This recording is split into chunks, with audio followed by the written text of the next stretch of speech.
When it comes to paying for CE, let's just talk hygienist. This is all over the map.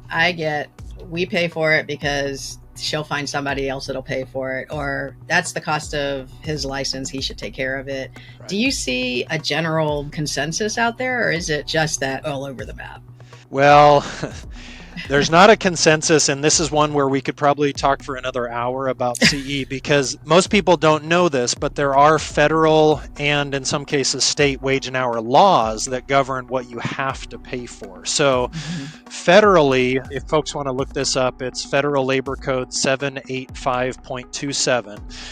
Federal government does have specific criteria for CE, and this also applies to normal stuff around renewing licenses and so on. But the government has criteria that trigger when the employer has to pay wages for the time the person's in the course, potentially certain travel time, so an hourly rate for the time that someone is traveling to and from the course, and then also potentially expenses. Now, at the federal level, the employer is never required to pay the expenses unless, there's a little asterisk at the end of that, but unless it would lower the person below minimum wage for that particular pay period.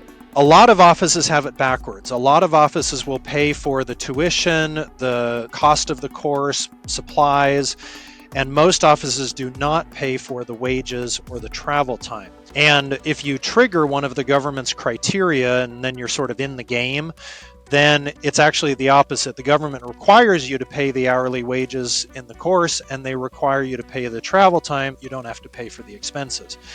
If you're in a state like California or Washington, there are some unique state provisions that are a little bit different from that. But I think overall that CE is absolutely important. We all need it.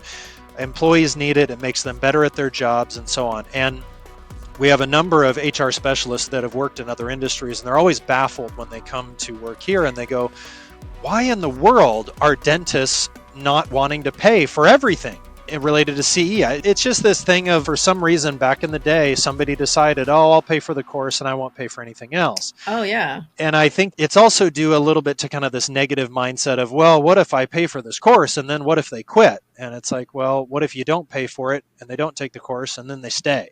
Yeah. Yeah. So I encourage people to have a more positive mindset about it. Obviously, you need to learn what the rules and laws are. Does this sound interesting to you? Follow the link for the full episode.